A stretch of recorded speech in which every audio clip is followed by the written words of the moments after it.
The Sabo flashback continues from the last chapter, and even though we haven't seen Luffy for over 2 months now, the greatness that is Eiichiro Oda and One Piece continues without a doubt.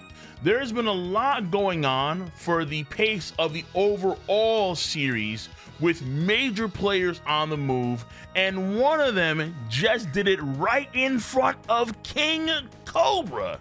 IMU has interest in Lily. This is a big play, a very big play from it that sits on the empty throne. And unfortunately, even though King Cobra's a good dude, we all know he's a good dude, we know the end results.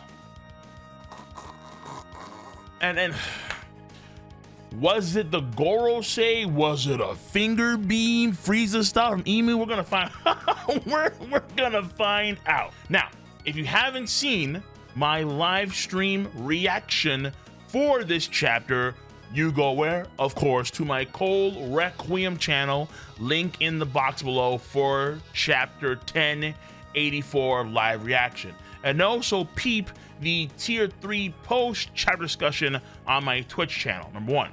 Number 2, of course, the Sanji piece reaction is now up on my anime reaction channel, edited, all that fun stuff. A damn good and outstanding video for sure. Shots to Flare for that work. And we have also watched Zoro piece on Patreon. It will be up on the Kingston channel at some point for sure, but for the time being on Patreon for the time being. And finally, we're gonna break down this chapter by its usual components. Of course, the pace and structure, then the character elements, and then finally the story elements for this chapter. So let's get right into it.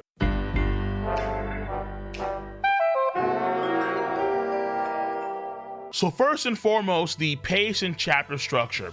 This chapter has a total of 4 parts to it. Number 1, Sabo and Bonnie meet up inside of Pangaea Castle. Number 2 is King Cobra having his meeting with the Gorosei in the empty throne room of all places in Pangaea Castle, with some cuts to IMU.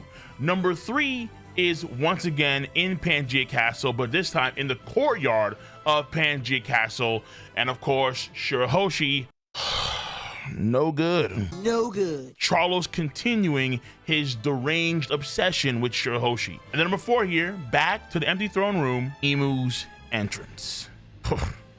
Now, I would say that is very good pacing for One Piece. There are some minor time skip forwards and cuts of the parties here and there, but they all kind of fit very nicely within those 4 general parts. So like I said in my last chapter review, the flashback would seemingly be a lot more than, let's say, 1 chapter because of the focus of multiple parties in that previous chapter. And right now, that appears very strongly to be the case here because Imu's on the throne and we haven't wrapped up Sabo's whole thing yet, because we do not at some point in the future, Sabo does get marked up before we see him call into the Rev in chapter 1060 when he's near, hey, my microphone, there you go. When he's near Lulusia Kingdom, not on it, but near Lulusia. But that all being said, the structure was fine and the pace was overall pretty good because we're not jam-packing the chapter full of like the usual content, where of course Oda loves to have a lot of material in 1 chapter. So like 8 parts, 7 parts is not uncommon. But normally the less parts a One Piece chapter has, the better that chapter tends to be. So for this chapter, I'd say for pace and structure, this chapter is a good, very good.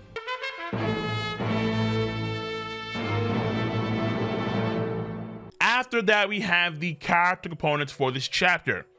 And here's what it is here. Very, very light. Today is just a salad, which for me is very rare. Now, number 1 is Karasu.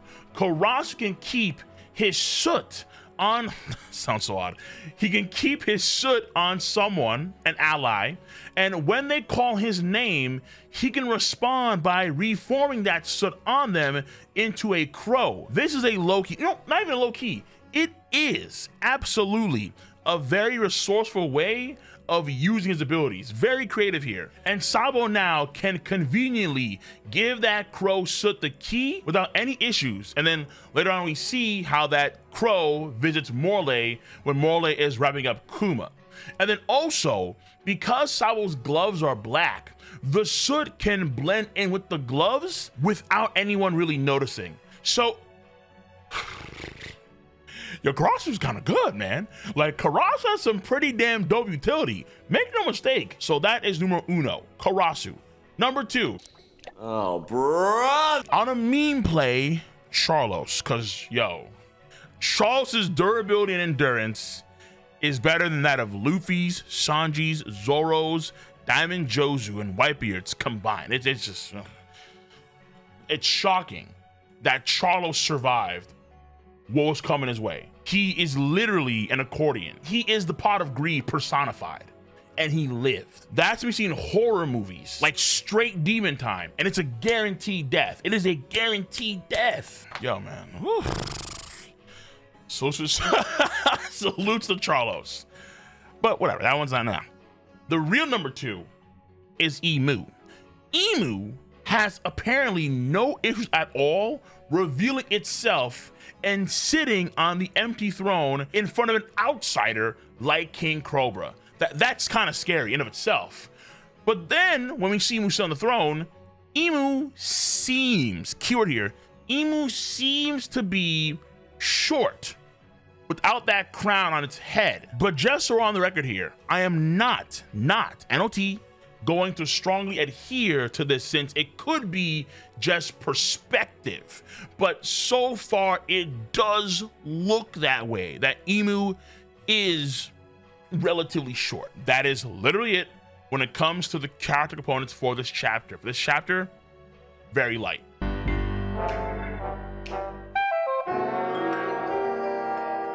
And then finally, the story progression components for this chapter. Number 1, Bonnie and Sabo meet up in Pangaea Castle, and Bonnie apparently has been keeping tabs on the Revolutionary Army, and as a result, she knows that she can trust them to take good care of her father.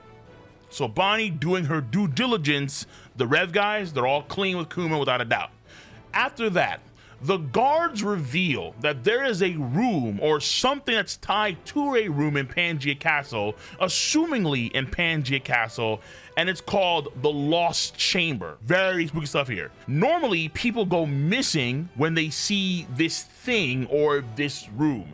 It's very vague and very ambiguous here, but there is something that's hidden going on here in Pangaea Castle. And mind you, Pangaea Castle is massive. It's actually really big. At first it may not seem like that, but keep in mind that someone like King Neptune, who is officially like 40 feet tall or like 12 meters tall, can float around comfortably inside of Pangaea Castle in chapter 906. And speaking of chapter 906, this lost chamber could be the frozen room where the giant straw hat is that IMU went to in that same chapter, or it could be IMU's usual place, the butterfly room, or it could be a new place altogether. We're not too sure, but this of course does give you a lot of strong vibes of the Harry Potter Chamber of Secrets or the Room of Requirement. Especially, let's say for example, if the room or the it itself can, let's say, move around the entire Pangaea Castle, or something specific like some sort of way of walking or some sort of code in the wall has to be utilized to gain access to it. Not too sure. It could be funky. It could be very funky and could potentially be devil fruit related. But that is it when it comes to this lost chamber. After this, King Cobra reveals that the Nefertari ruler who declined to join the 20 kingdoms and clans that started the Celestial Dragons and World Government is a ruler called Queen Lily. Lily this time in the official version of the chapter is spelled with a Y, not with an I like the scan versions did, where they want to maintain that same trend with Vivi and her late mother Titi.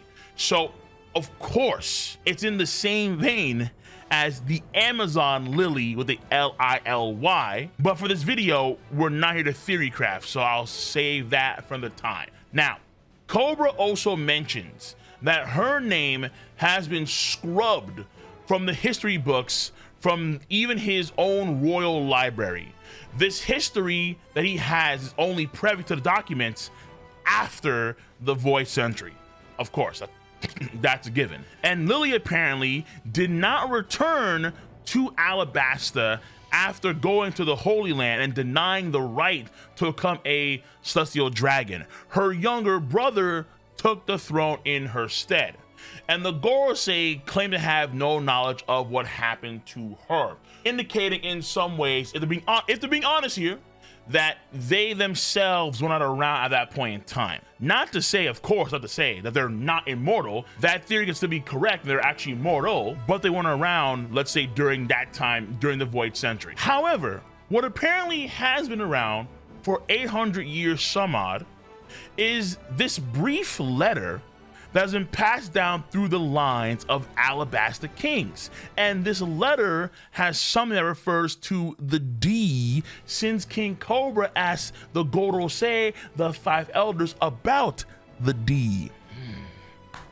So this is good. However, we cut away to Shirahoshi. And Shirahoshi is being attacked by St. Charles once again, and his father, how dutiful, watches on. This is not good. The other royal families run away and are still mad that she turned them all down. And this right here is in reference to chapter 906, where the other royals tried to marry their sons to her, but she told them all, like universally, you're not my type. Clearly the Riz Wonder, that is the monkey Jesus, Luffy, still in prime time effect. After this, Mios Guard gives Sai and Leo the right to attack Charlos to save Shirahoshi. But then Charlos also commands Kuma to kill Mios Guard. Alright, so it seems like there isn't, let's say, any rule of thumb for celestial dragons killing one another. At least, let's say, in the case of Charlos specifically, since he was willing to, and he said overtly, kill Mios Guard ASAP. However, Sai and Leo, obliteration. They devastate this guy so savagely. He is unironically looking like an Arby's piled high meat sandwich. It's brutal.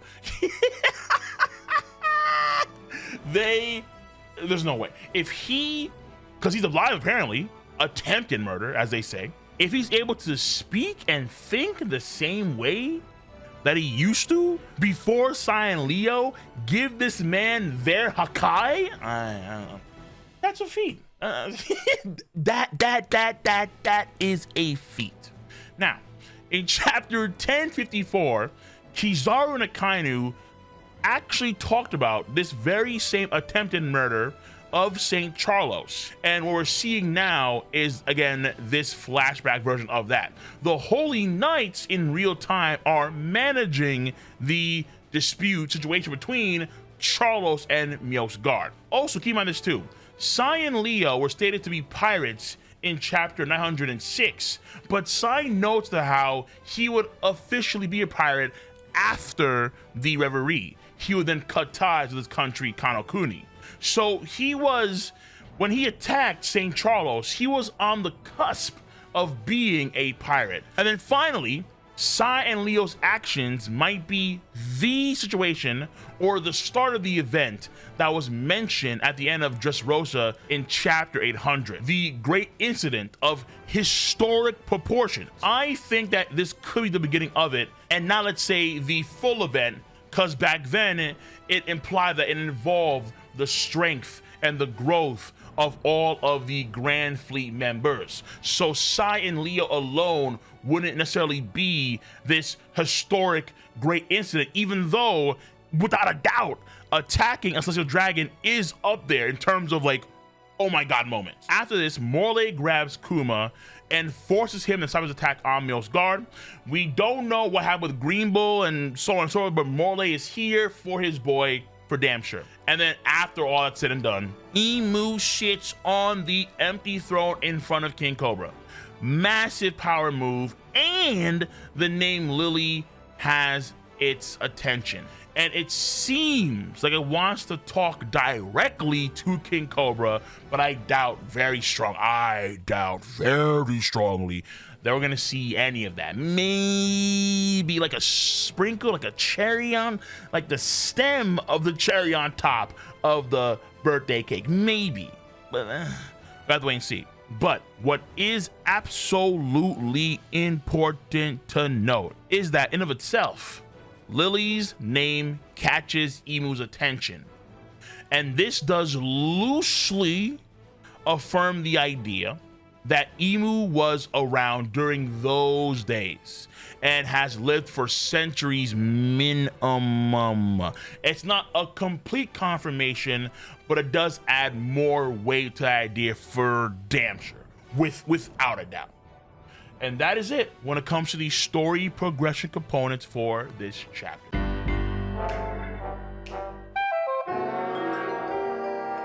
Final thoughts. The final thoughts for this chapter. IMU, scary move here. Charlos, I'm freaked out, I'm weirded out, I'm impressed. Hell survived the nuke. That was impressive. Charlos surviving Sai's Dragon Drill Dragon Nail. The Tontara Slam is one thing. The Dragon Drill Dragon Nail? That is a Hakai combo worthy of attention. And he lived? Oh, yeah. Man. Could you imagine this actually makes Charlo stronger?